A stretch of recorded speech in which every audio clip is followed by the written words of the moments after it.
The for this meeting is a 10-minute speaker for our secretary's announcement, a coffee and a snack break, and our main speaker. Our first speaker for tonight is Chad.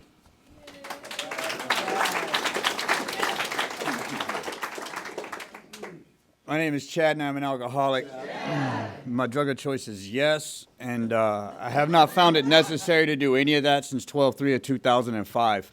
And my old timers back home in Texas taught me to introduce myself that way for this specific reason, is that I've had every reason since I've gotten sober to get high or drunk, and I still haven't. That is the miracle of this program, from my understanding.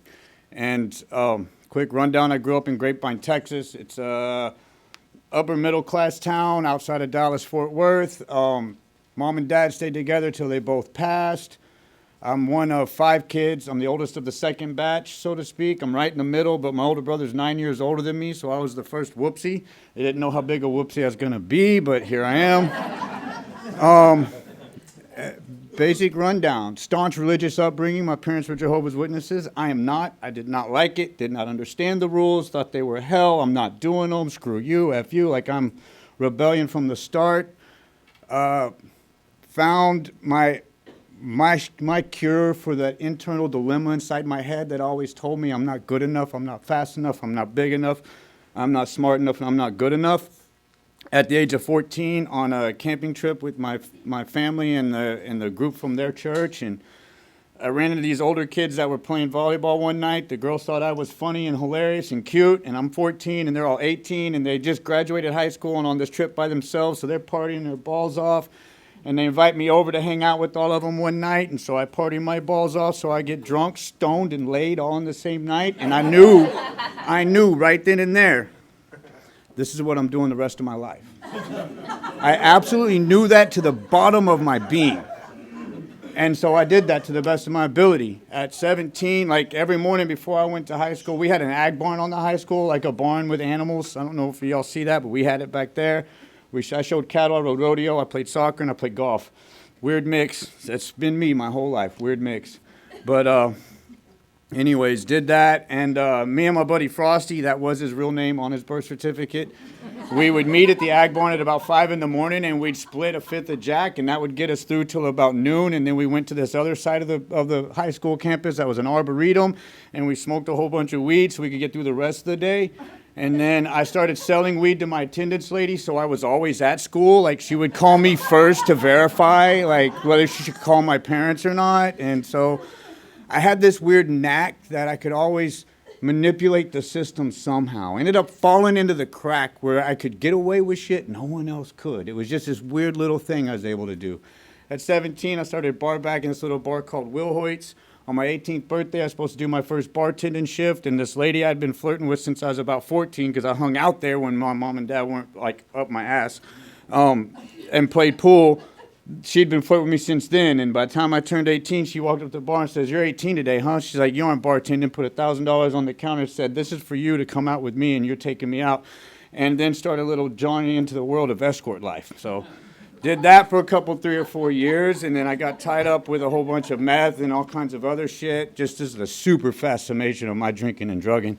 At the same time, I got tied up with a whole bunch of mostly white people that was like a North Texas huge syndicate and gang, and they're known in prisons and all over, running lots of drugs for them, doing insane acts, stuff I won't ever mention from a podium.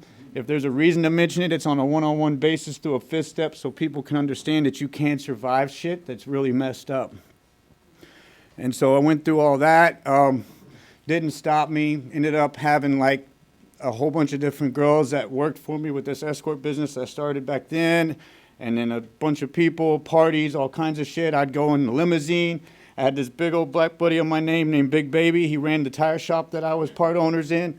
At like 21, I owned a tire shop on Harry Hines in Dallas, was part owners, and he worked for me there, but we traded a limousine to a Dallas Maverick and wrapped it in pink and black flames. This was the white trash as it gets limousine. And we would like I lived a rock star life for a good while out there until I didn't. You know, and then DWI started happening. I never got caught for the shit I should have been caught for, the real messed up shit I did, but I got caught with that. That ended up getting me a felony DWI. Shortly before I got sober, I signed a 10-year plea bargain for 10 years felony probation for my fourth arrest and third conviction for DWI in the last 2 years that I'd been drinking and drugging across 3 different counties. And they went at me pretty hard, so I signed that 10 years, and then I continued to drink for another 6. So March of that year, I signed on that. By December of that year, I got sober. That was 12/3 of 2005. I say that date because my first sponsor, Patrick, gave it to me. I don't really like to call him sponsor. He's the old-timer. He was this dude that when I came in, I was about 112 pounds. This is 155.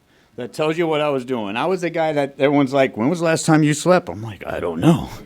And then we would spend an hour and a half trying to figure it out. And the shortest time I was up, I think, during that last 2-year span, which I did a program called Get High to Die, because I was pissed at God every morning when I woke up. I would cuss him out and then go about my day to try to figure out how to get as much drugs and shit in my body so I didn't come to. And that's the way I ran for about 2 years. And at the tail end, I was dealing with all the court shit, all that, all kinds of money gone. I'm broke. I'm out of everything. And I finally make it to the spot where I'm at this meeting, and I get to meet my first Riddler. That's what I call my old-timers. He was a dude. His name's Wild Bill. He's from the Mid-Cities group of Alcoholics Anonymous. He's now passed. He had one leg that was about 3 times the size of the other one. He had a cane. He had a big book with, like, chips all the way down it for how many years he had. God knows how long that guy had been sober, but he sat on the other side of the room. It's supposed to be a speaker meeting. That's why I went to it. I'd done an outpatient program through the Texas Department of Corrections that made me go to it, and that's where I got my Eskimo. Her name was Tony G.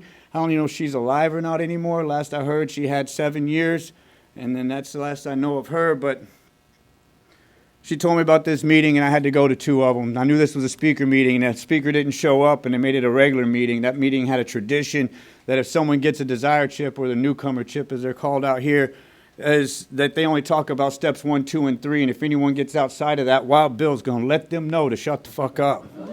Like, he will stand up and be like, look, you're going to confuse the kid. Sit down and shut up now. Let's stick to 1, 2, and 3. And he did that 8 or 9 times in that meeting. Then I got to share for the last 20 minutes of the meeting because I'm going to save them all.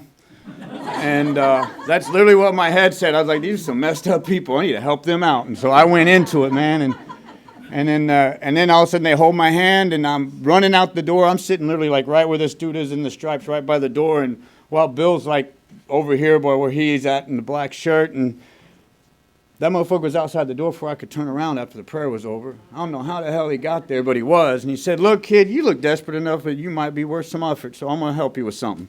If you don't want to get high or drunk today or tomorrow or the next day, here's what you're going to do. It's real simple. He goes, when you wake up, you thank God for you ask God to keep you sober because you are beyond human aid. When you told us everything that happened, you've had every sort of human aid thrown at you. Your parents, your bosses, the court system, hundreds of thousands of dollars of stuff that my family and I didn't have to pay. It was all given via the state of Texas and other people and so forth. And you couldn't stay sober. He says, so why don't you ask God to keep you because you are beyond human aid, and that's his job now.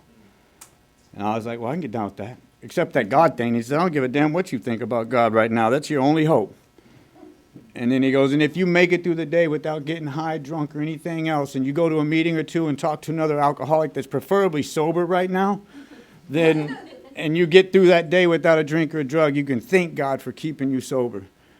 That way you're actually doing a first step. You're realizing powerlessness, and you're building a second step, and you're starting to appreciate the third. And when I did it like that, I suddenly didn't have to drink. And I was batshit nuts, and I couldn't sit still. And then I met my other second old-timer, but the number one on my list, and that was Patty. His name was Patrick Fennell. He passed away at 48 years sober, and that was, I was 7 years sober when that happened, so that was over 10 years ago. And that old man saved me a seat in the back row. Every time I'd pace up and down and twitch and randomly cuss in the middle of meetings and speaker meetings and everything else, and you know, the real pretty old-timers, right? They're all looking at me like, that kid's got to go. He's disturbing the meeting. Patty would stand up and be like, sit down and shut up. He's this little bitty Irish dude from New York. He's like this tall, and he would fight for me to have a chair. And he always kept that seat open. It could be a packed house, and that chair would be open next to him. And every time I passed by him, he'd say, that seat's for you, kid. You earned it. And in that moment, I learned what it meant to have love without any expectation, because I had nothing to give that dude. And everything in my life up to that point had been an exchange of something. Everything. If I wanted peace, I had to give something to someone to give me that space to have that peace. That man gave me a safe place, and he showed me how to walk this life. Somewhere around 9 months sober, that dude walked me through the steps. I didn't even know that's what was happening. I walked into the meeting, and I had this look on my face that said, I'm going to do one of three things right then. This is what was going on in my head. I'm going to kill myself, I'm going to get really fucked up, or I'm going to kill one of these 9 people on this list that I have of people that need to die. It's one of those 3 things. That's what's going down, because they've done pissed me off that much. And he came in the back door, I came in the front, I rounded the corner, he looked right at me, and he goes, you don't need a meeting, kid, come on, let's go for a walk. Walked right out the back door, and we went on this long walk, and in that long walk, he gave me a sheet of paper, he told me to write down those 10 names of who should die today. And then we went through a little quick, just patched up 4-step. Nothing crazy, nothing super thorough, enough to keep me alive one more day. And then he talked to me about 5, 6, 7, 8. We went through all that stuff. And then when I got back to a 6 o'clock meeting that afternoon, he said, you need to find someone else that wants to die like you wanted to die, or kill someone like you wanted to kill someone, or get high like you wanted to get high. And you'll know it because you'll see it, you'll feel their feeling. And then you can walk up and say, hey, bud, how are you? And when that guy says fine, go, well, why doesn't your face say that? And then you can start working with him just like I worked with you, and you can help that person find something to live for. And that's what I've been given with this program. 17 years later, I get an amazing life. I'm in insane shit. It blows my mind what has been given to me. I work with some of the most elite of Hollywood, and people know me, and I don't know them, and it's weird. I get to do insane stuff. I build huge homes over in Malibu. I have a cool... This is a Texan that, I came in at 112 pounds. I didn't have a car, a license. I only had $1.50 to my name. And that went to a cup of coffee at some point, which really blew my mind because it should have been at least 2 of those little bitty shots, right? But it didn't. It went to a cup of coffee. And now I roll around and do amazing things. I live on the beach in South Redondo. I got all these beautiful things. I have an amazing woman that loves me to death, and I love her, that has a baby on the way. I spent today Venetian plastering the place I rent. Venetian plastering walls so this little dude has the best place to live. I get to live this life. And then all I got to really do is show up, say, God, what's next? And do the best I can to do one foot in front of the other. And when I do that, these principles just take me places I never thought possible. And with that, I'll shut the fuck up.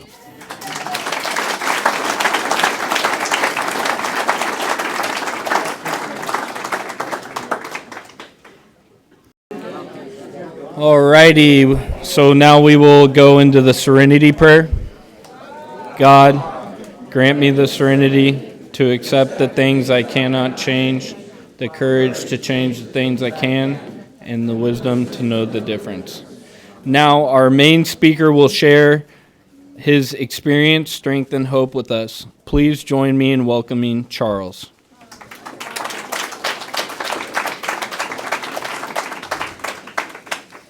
Charles, I'm an alcoholic. Charles. I want to thank Chris for asking me to talk, Dylan for having me out. Happy birthday. Happy birthday to the young lady back there, 42 years, quite a big deal. You don't see that every day, or I haven't seen it every day. Chad, great talk. I could have sat there and just said, hey man, I take my time and listen to you. I was in the groove with you. Great AA talk. Message, at least as far as I'm concerned, of depth and weight. You know, like those deep sort of AA talks that kind of caught my attention when I was new and I didn't want to listen to anything, and kind of kept me here long enough to kind of experience the magic of Alcoholics Anonymous. You know, I'm a little burned out. I'm on a 5th day run of being up at 4 o'clock in the morning and getting home at 9 at night. And I stopped on the way home from Orange County and had a full day. And I gave up coffee in the afternoon, and I'm feeling it right now. And but I'm really grateful to be here. I'm grateful to be here for a number of reasons. First of all, I love Alcoholics Anonymous. It's it completely changed my life from the person I was when I got here. And I know it's working because this room is full. I saw newcomers. I want to welcome you to Alcoholics Anonymous. I want to tell you that there isn't, in my experience, there isn't a problem I have faced in my life that I wasn't able to solve in these rooms or with the help of somebody in these rooms. And I've had quite a few big problems in my life that just seemed at times, like I just could not conquer that hill. And so I want to welcome you. I want to encourage you to reach your hand out to some of the AA activists, the people that get here early, people that set up, people that make this meeting run, that have commitments, that show up, set up the literature, set up the snacks, the people who are actively involved in Alcoholics Anonymous, and avail yourself to kind of what they're doing.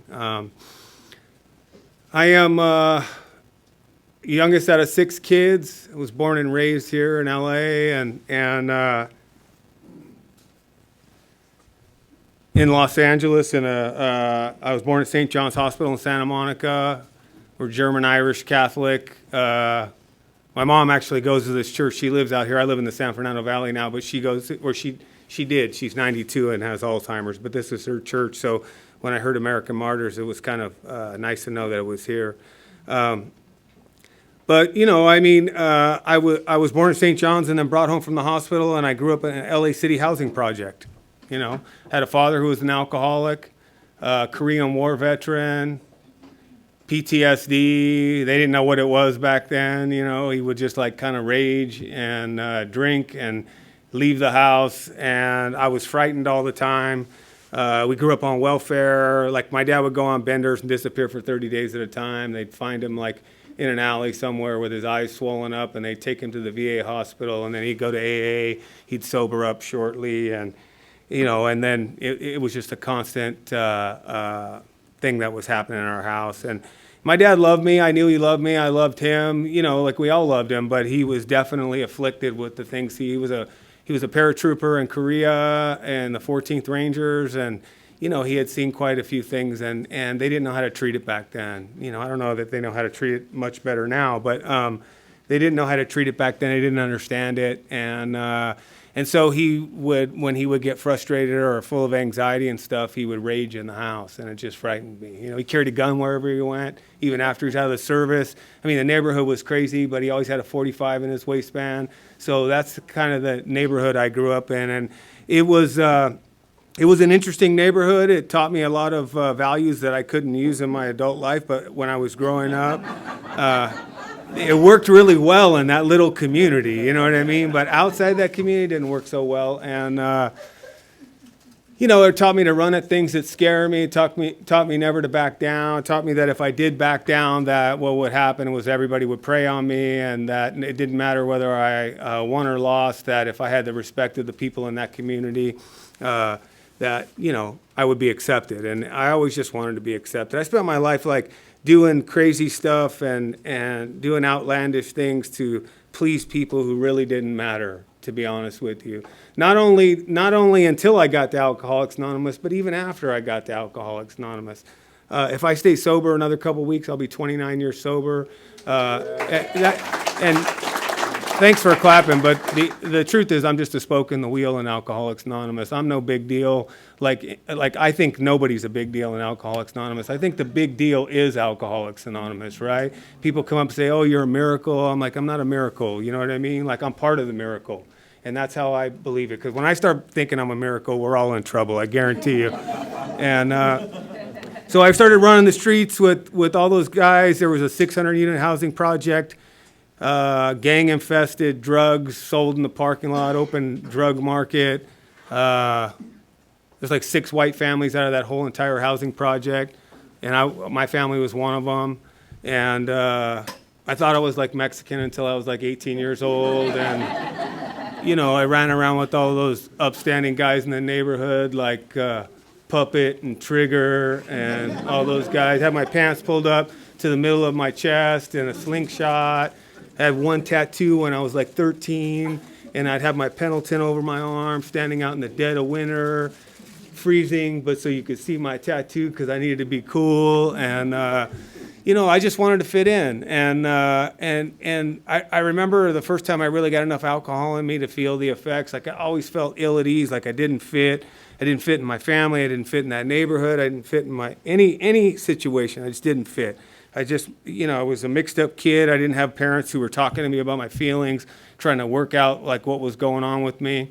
And I needed a drink, at a young age. But at about 12 or 13, I was at a party and I was hanging out with those guys I just mentioned, and they were a little bit older, and I wanted to be cool, and there was a drinking game.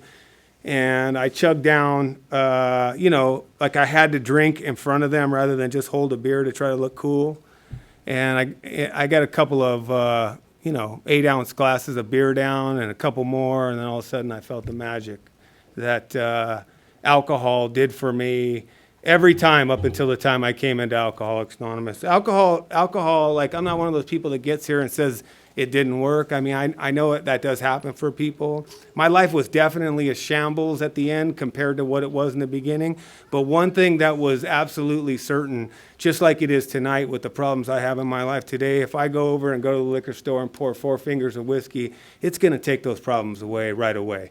It's going to do that for me, and that's why I'm alcoholic. That's why people who aren't alcoholic don't do that kind of stuff. And but there will be quite a few problems to follow. Afterwards if I do that. So, I hung out in the neighborhood and I tried to be, hip, slick, and cool. I ran at all that stuff that scared me. I ended up in and out of the hospital a ton of times because, I got a big mouth, and after I discovered alcohol and felt the effects that it produced, like I chased it every day, and it was easy to get alcohol in a neighborhood like that. I had a PCP dealer that lived 3 doors from me, and like that's the kind of environment it was. And you could smell the ether cooking up because you knew Joe was home from prison, right? And all the zombies who were smoking sherm were hugging trees, and they were selling crack in the parking lot. That's the kind of neighborhood it was. So to get alcohol at a young age, it was pretty simple. Everybody had a drunk dad or an uncle, broken homes.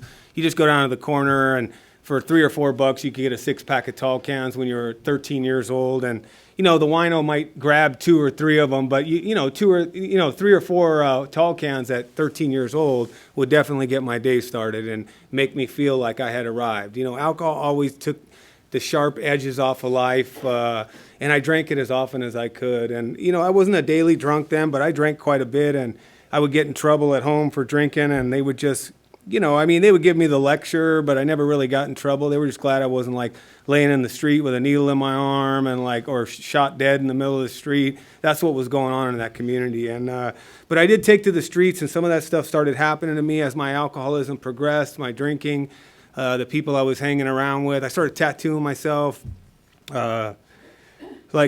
like my whole upper body's like covered in tattoos, and I want you to know that I look dangerous and I will act dangerous because I don't want to talk to you. I don't have skills to communicate with you. I want to send a message to you that I don't like you if I don't know you. Don't approach me. Don't be a space invader. Don't get close to me because I get nervous, right? I always think like I'm on red alert all the time. I think someone's going to attack me because of that type of environment. And ultimately, if you live your life like that, you get socked in the head quite a bit. You know what I mean? And then the fight starts, and I'm the guy who's drunk and running his mouth, and you may be stomping on me on the ground, but I'll talk about your mom and your sister while you're doing it, and you had better knock me unconscious because I will not stop. And that's just the kind of drinking I do. And I'm always more concerned about what my friends think about how I acted in that environment than my own physical well-being. It doesn't matter. And subsequently, I end up in like every hospital in the west side of Los Angeles, admitted as a patient for long periods of time. My jaw's been broken twice. I've had my nose broken 4 times. I mean, you name it. And then I'm running around down in the streets of Venice and running with all the punk rock crew and all the throwaway kids. It's sort of a melting pot ethnically down there, and so we hung around with all the Hispanic gang members and all the guys we went to high school with and partying, and there's beach parties and there's fights and all kinds of craziness. And then your anger you get to take out at all these old school punk rock shows and having fun. And Sean and I grew up together from the time we were like 12 or 13, and I ran into him speaking in Hollywood a couple weeks ago. It's really good to see him. It brings back a lot of memories. There's not a lot of guys left, out of about 40 guys like that I know of, like that I'm close to. He may know a few more, I think I know where maybe 5 or 6 of them are, a couple of them are sober. The rest are in prison or dead behind gang violence, behind alcoholism, behind drug addiction, behind suicide related to those problems. Like, I don't get Christmas cards from these guys telling me about how good their life is and this is what we did this year and our daughter's going to this. You just don't get that from these guys, right? And so to see him, he's been sober quite a long time. It does my heart well to know that some of us made it out. And so I was hanging around down Venice Beach one night and drinking, and a group of guys showed up. I call them a group because it sounds better than calling them a gang, but a group of guys showed up, like 30 of them, and I was down there with one of my friends and a couple of girls, and we were on the mouth of the Venice Pier, and it was like a rainy night, and they showed up looking for my friend, and and the fight was on. And so I'm never going to back down to a fight because obviously I already told you I'm worried about what everybody thinks. I'm always trying to please everybody else. And I had a few drinks in me. I started running my mouth and the fight was on. I hit a guy with a bottle and I tried to run and they were chasing me. And I just distinctly remember turning the corner. Everything was going fast except for one portion. It all went to slow motion. And I saw one guy who was not running. He was standing there and his arm was extended and he had a gun. And so I just distinctly remember, he's pointing the gun at my face as I come around the corner, and I put my arm up, slow motion, I see the flash, tried to shoot me in the face, and it ended up hitting me in the arm. It snapped my arm, broke my arm, so my arm's hanging. And so I'm running for my life at this point, right? And I get down to the end of the block, and they tackle me, and they commenced to beating me, right? And it commenced to beating me with tire irons and baseball bats. And I'm in the middle of Washington Boulevard at Pacific there. And I'm bleeding really bad because they've cut my head open. Head wounds bleed bad. And I can't see. And I got blood in my eyes. My arm, I know, is broken. I know I've been shot. And the madness and insanity of my alcoholism is I had some drinks. And I'm laying there talking about this guy's mom and his sister as I'm laying on the ground. And they just commenced to whooping on me like bad, right? And so they were pissed. They stood back and they shot me again as I laid on the street.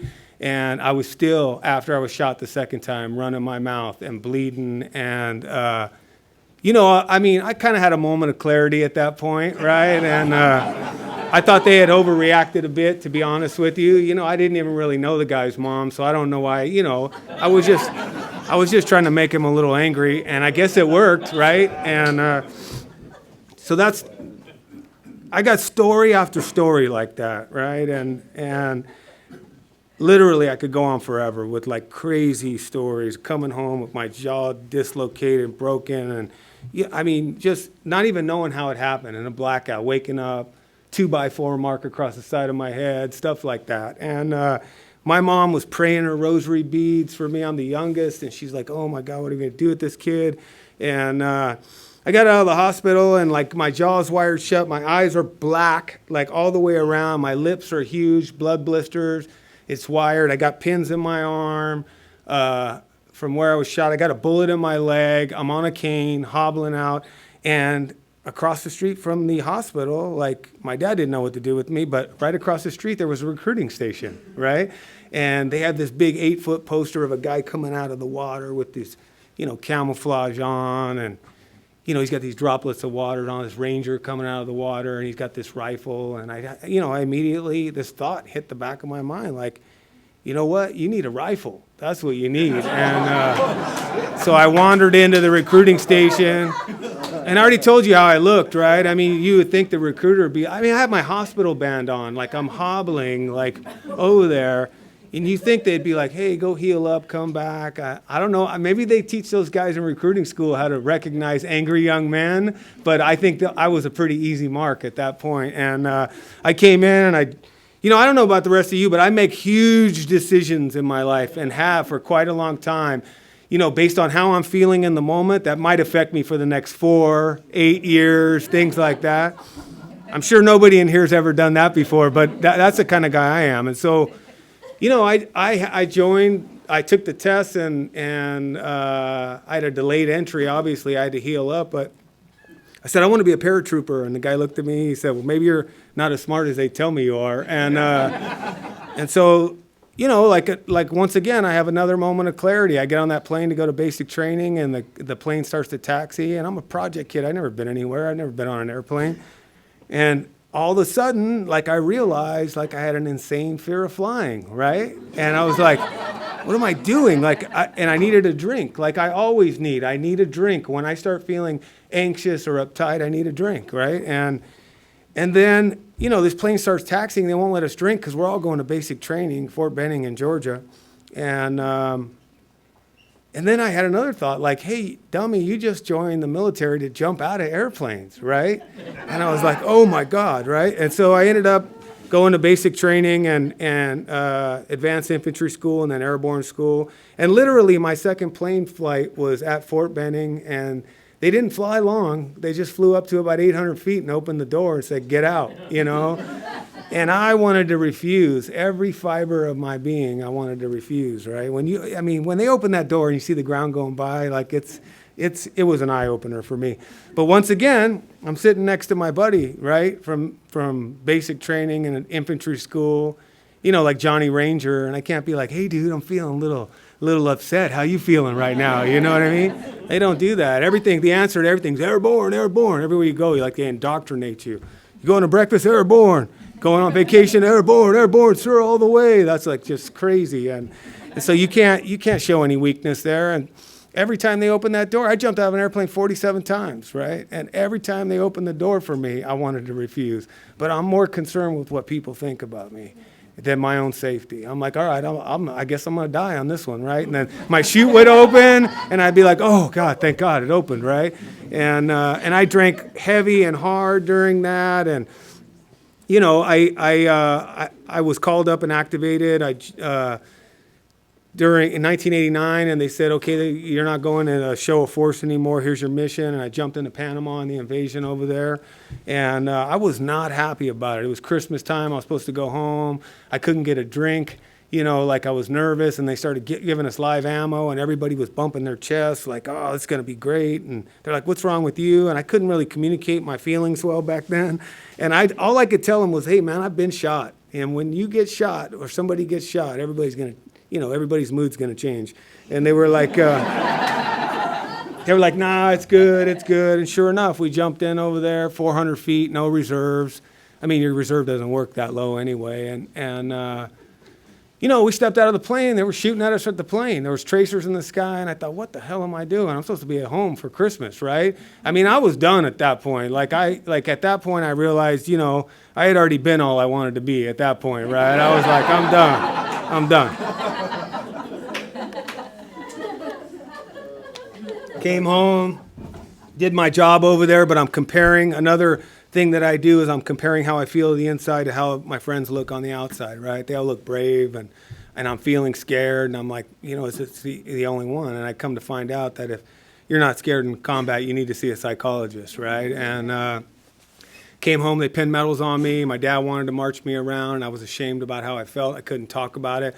And once again, I don't know what you guys do when you feel that way, but I know what the answer for me. It's always been up until that point, which is to pour 4 fingers of whiskey and repeat until whether the problem feels like it's gone or I know it's there and it just doesn't matter anymore. Alcohol just made me feel okay. And I'm drinking at my mother's dining room table. I'm 19 years old. I'm just insane at a certain point, right? And I ended up getting out of the military because my dad was sick. I got out a little bit early and came home to help. And my brother's like, what are you going to do with your life? And I was back on that same corner the first night I got home. I'd been shot on, and a couple of guys had died. And one guy caught a chain going to prison. And I got into a fight and got arrested and taken down to the station. I stomped some guy. And the only reason they didn't book me, I'm like, I just got out of the military. We got down to the station and they realized he was like a wanted child molester out of Florida. And once they found that out, they took the handcuffs on me and said, good job, son, and patted me off and threw me out the side door. And I walked out the side door and went home because otherwise I would have been arrested that night. And literally, my brother's like, come on, I got to wait for you to earn money. And I said, how? And he said, well, let's go to the police academy. And I was like, dude, I am not going to the police academy. I've been like the recipient of flashlight therapy from the LAPD many years in that neighborhood, back when nobody cared and nobody had cameras. And And then he took me to my dad's friend who was a lieutenant at a local place, and he showed me his check, and I said, well, maybe I could do that. And so, I'm still drinking. I'm like, 21 years old, in the police academy, like crushed it because I was in great shape. I had gone to all the pre-ranger courses and done all that stuff, and I was just in phenomenal shape, and I could drink all night, and I could eat what I wanted, and just there were no ill effects, for the most part. I was having hangovers and I was getting in trouble, but no physical ill effects. And I never got in trouble at work. I finished that. I finished the academy. I finished my rookie year, and like right after my rookie year, I was walking a footbeat on Broadway in downtown LA on Skid Row, and I love it down there between 1st and 12th. And I didn't realize why I liked it so much until later on, but it reminded me of home. Like, I understand like what Skid Row's like. I understand people that will stab each other over the last drink out of a bottle, cut each other open with box cutters, and do that kind of stuff. Because the desperation of alcoholism that lies in Skid Row is here tonight also. We may have cleaned up and recovered a bit, but I mean, there's a Skid Row waiting for every single one of us if we pick a drink up. And I know that. But I love that environment. I love the Wild West out there, and, and the excitement, and man with a gun call, and driving on the sidewalk to get there, and like wanting to stand in the street with people. And by then I'm addicted to adrenaline, and I'm drinking off duty, and I'm getting in trouble, And what happens is I'm drinking off duty, and like I'm waking up, and like I have black eyes, and I'm coming to work, and they're looking at me funny, and I got fat lip, and I lost my gun one time in a blackout for like 6 weeks, and this is back in the 90s, right? Like people just kind of said, just put him in the corner, he's all right, and I found it like 6 weeks later at the bottom of my laundry hamper, I mean, it wasn't a priority for me back then when I was in the throes of alcoholism, getting all my laundry done, but I found it down there. The good news was my brother would come off shift, and I'd grab his gun and put it in my holster, and he worked the opposite shift as me, and so we worked together, and then he went somewhere, I went to a different department, and my drinking was just out of control. And so what happened is, ultimately, like, I'm out drinking at night, people will say something to me, and like, or they'll in my mind, disrespect me, and then I'm fighting in the streets like I did when I was a kid. And, they kind of frown on that in that type of job. And so I'm standing in front of guys that look like I do right now, like in internal affairs, and they're reading me my rights, and I have a lawyer, and, they're asking me tough questions like, what happened? And that's a tough question. If you drink like I drink at that point, like I'm blacking out almost every night. I'm drinking heavily. It's like, if you drink like I drink, that's a tough question. And then I'll say something like, hey, why don't you give me a hint? Maybe we can piece it together, right? And they don't like that. They're really serious guys, man. They don't like that. And I got fired. And I should have got fired, to be honest with you. I was liability. I mean, at the end of my drinking, I'm at a stoplight with my mom in the car. She's probably in her 70s. Some guy looks at me. He says, what's up? And I know what that means if you're from the streets. What's up? Like, what's up? You want to dance or what? And like, I'm out of my car, and I'm at his window. He's trying to punch me through the window. I'm punching him through the window. We're at a stoplight. My mom's got her rosary in her hand, and I just become like unpredictable, My life, I was just unpredictable. My feelings and emotions, I only could control through using alcohol, and I was just unpredictable. And I was worried about like being disrespected. And I remember getting back in the car and looking at her, and she just looked at me like I was like this animal, right? And I'm bleeding. Guy scratched my face, and I looked at her and said, what? And I didn't have like an explanation for her, right? If she would have asked me that day, why do you behave this way? I wouldn't have been able to tell her. I just would not have been able to tell her. My life was out of control, and that's what the end of my drinking was. So I kind of stopped drinking. I went through this process to get my job back. I went to a rehab.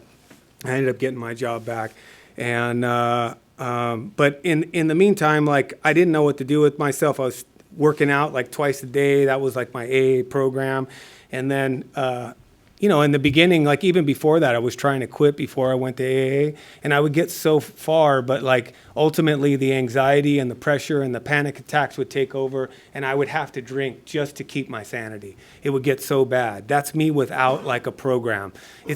Like for me, this isn't just a program of abstinence. Abstinence is the beginning, and the program is outlined in the Big Book of Alcoholics Anonymous, and that's where I found the answers for my life, are in the Big Book of Alcoholics Anonymous. But before that, before I came to AA that time, I was in and out of AA trying to stop drinking, and I would, I treated it like a dating service, and I would sit around and tell people, oh, you don't have to do that. Where's it say that in the book? Or where's it say this in the book? My dad had sobered up, so I knew just enough about AA. Where's it say sponsor in the book? Show me where it says sponsor. Show me this. Show me that. And what would happen inevitably is I would get drunk with 2 other people, and maybe 3 of us would go out and 2 would come back, right? And that's what happens. That's people talk about the revolving door in Alcoholics Anonymous. I've heard that term used. I think it's more like a hallway, because I know people get out there in the hallway and they get lost and they can't find the door anymore. Revolving door to me gives me some reassurance that I can just go out and come back in, and that's not always the case. If you've been around here long enough, you know this is a deadly disease that eventually, if it's left untreated, will take our lives, and our loved ones who are in these meetings. But so, like I got invited to the Pacific group, and I was like, I'm not going to the Pacific group, bunch of Nazis, and I'm not dealing with all that. But I was having these anxiety attacks and panic attacks, and what happened for me was like I was running out of answers at my meetings in Venice, because everybody's standing on the wall trying to be cool, hips looking cool like I was on the street, and I was dying. I was dying in the meetings of Alcoholics Anonymous, and that can happen, you know what I mean?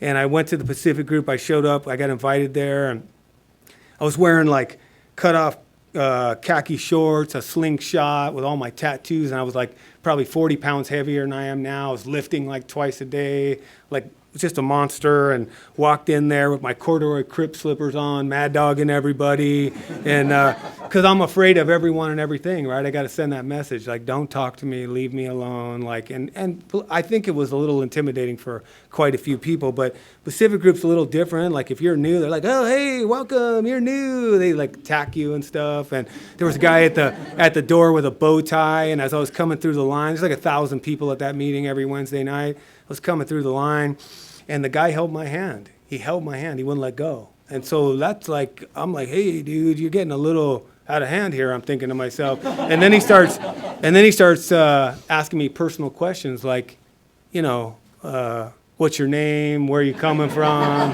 Stuff like that.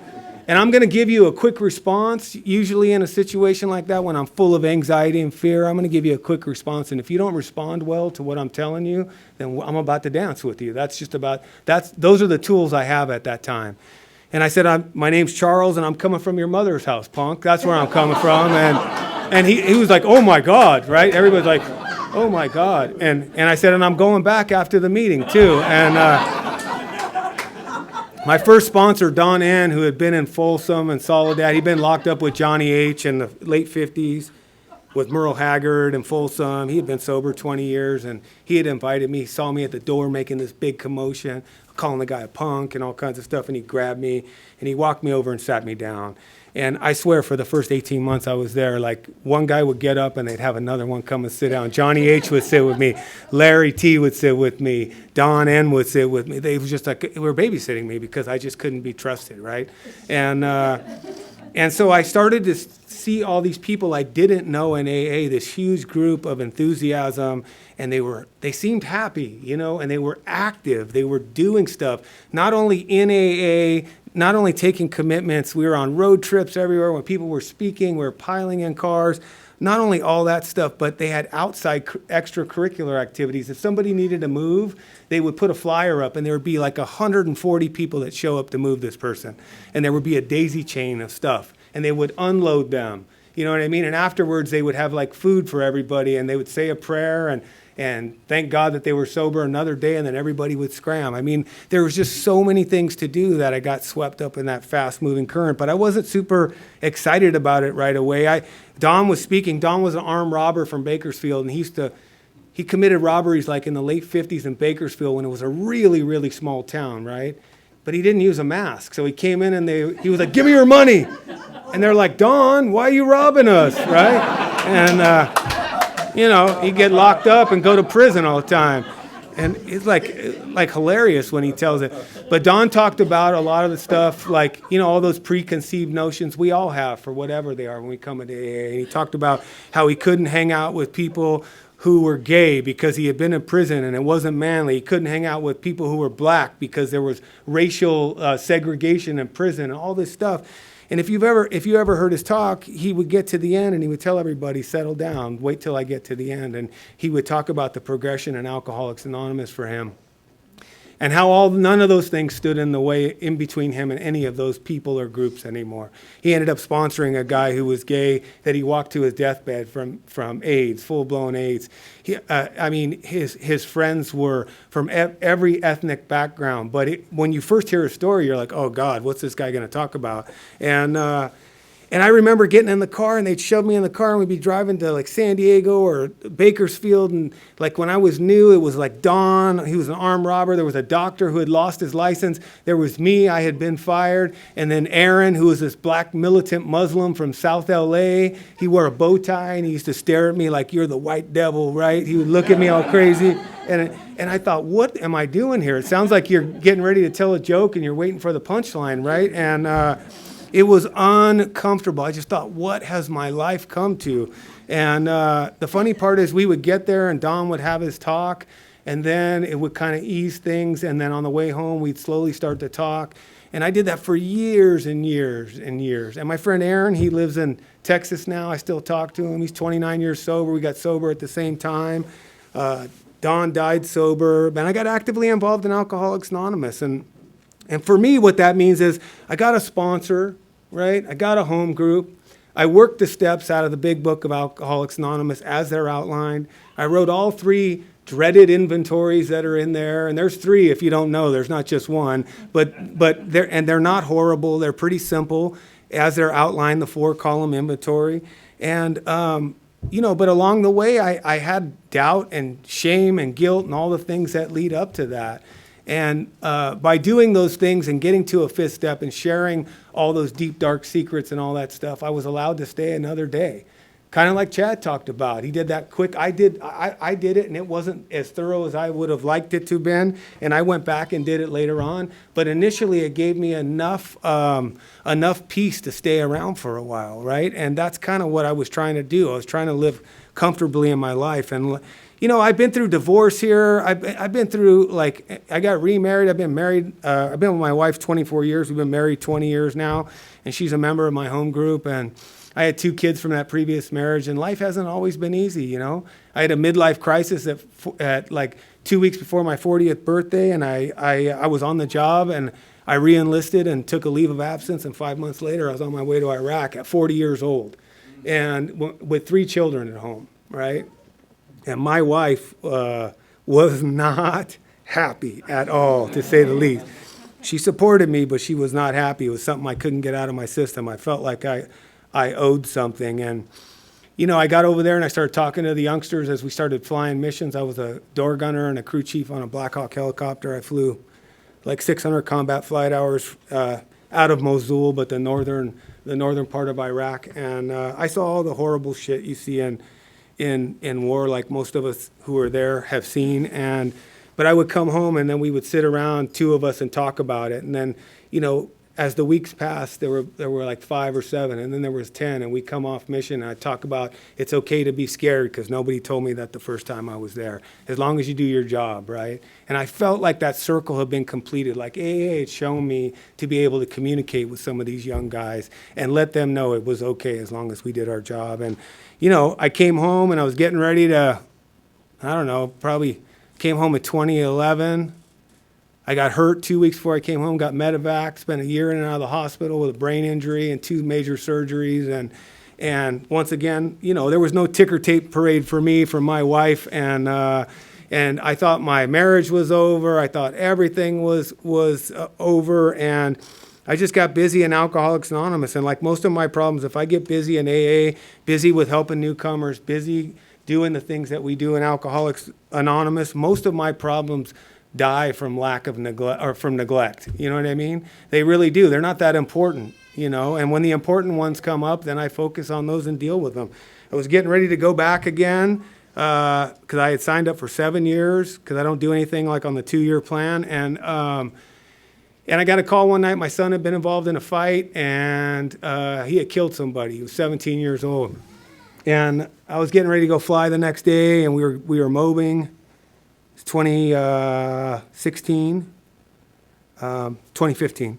And by the time I got my pants on, the phone rang again. They said, he didn't kill somebody, he was murdered. And so he had been involved in a fight, and he had been involved in a fight over a $10 bag of weed. And somebody pulled a knife out and stabbed him in the heart, and he bled to death in the streets, right? And then, so I ended up going to homicide in Van Nuys, and I just remember telling my wife, and her sponsor was on her way because we had our young daughter in the house, and she was going to meet me there. The first phone call I made, I didn't even have my seatbelt on, was my sponsor, because I had been programmed to call my sponsor over and over in good times and in bad times, and I had built that relationship with that man, and I had put a lot into Alcoholics Anonymous. And before I had my seatbelt on, I called and told them, and just like everybody who found out, they said, "What did you say?" And he showed up there 15 minutes after I got there, and then 6 guys from the department I worked for at that time showed up out there, and I had to listen to the last moments of my son's life. And like, I didn't want to drink, you know, I was busy enough dealing with all the arrangements, but once they put my son on the ground, I still didn't want to drink, but I had a desire to kill myself. And I came close to doing that, and tied the noose and was out in the garage, broke down crying. I just felt like I couldn't breathe. And I don't know where you go when you can't solve your problems with a drink, right? I don't know where you go. And so I picked the phone up. My sponsor shot over to the house, and they got me out over to the VA and got me talking to a grief counselor and going through counseling and doing that kind of stuff. And it was a long haul. It was hard on our marriage. It was hard on all of us. But we fought through it, you know what I mean? And like, I didn't have all the answers. And when my wife would ask me, like, I don't know if I can live like this. And I said, well, I don't know what to tell you. I don't know that it's going to be any different, because I had never been down this road. And what I will tell you is that by suiting up and showing up and getting outside help and continuing to go to Alcoholics Anonymous, the outpouring from my home group, they surrounded us. There were like 700 people at his funeral. We had to finally tell him, stop bringing food to our house, like every day.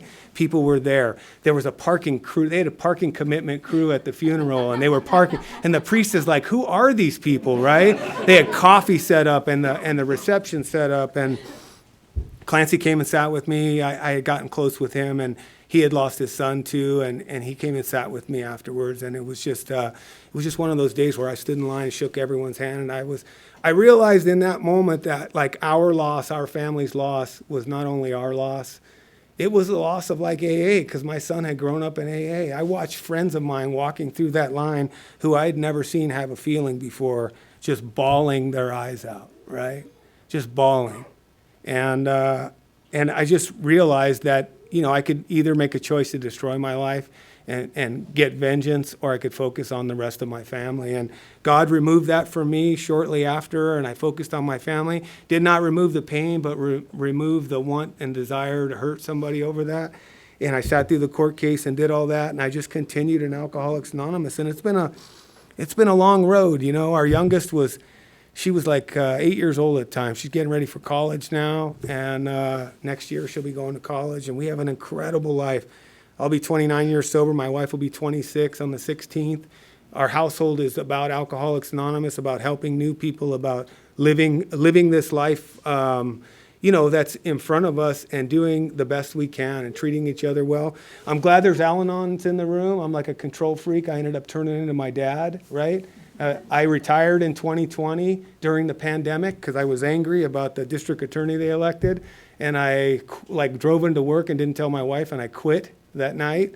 I came home and said, "Hey, I'm retired," and she said, "What are you talking about?" And I was of retirement age, but I started getting nuts. I was at home and I couldn't leave, and I was like, "Why don't you do this? Why don't you do that?" I was trying to control her and doing all these things, and it just got so out of hand.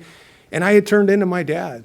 that post-traumatic stress that I was dealing with, I had turned into him, and I had to go seek help for that again, along with going to Al-Anon,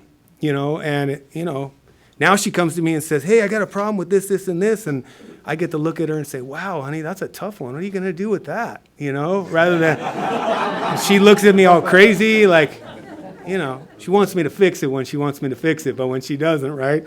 But it's like, it's become a game now as far as our house is quiet, and the gifts of Alcoholics Anonymous are huge. Our oldest daughter is 27 today. Our youngest is 17. We have a 3-year-old granddaughter. We got a great life. We got a lot of love in our home. I went back to work in Orange County, try to pay for college for my youngest daughter, and I've taken advantage of my training in Alcoholics Anonymous to show up, and I have a big God in my life today. It's something I did not want when I got here. I did not expect, but it's grown immensely in my life based on me not having the answers and being willing to take contrary action. You know what I mean? Everything that's good in my life has been a direct result of not only Alcoholics Anonymous, but my willingness to be actively involved in Alcoholics Anonymous. You don't get this thing through osmosis, or I didn't get it through osmosis. I had to do the work. I have to continue to do the work on a daily basis. And because of that, I have the good life that I have today. I already said it, but if you're new, I want to welcome you. I want to tell you that you can absolutely seek out one of these AA activists and just say the magic word, which is help. There's a lot of people in this room with a ton of sobriety who have been down that road through the big book, and they understand the roadmap, and they'd be more than happy to help you. I want to welcome you, and I want to invite you to come join us on this incredible road that we're on, and come get yourself some of this good life. Thank you very much.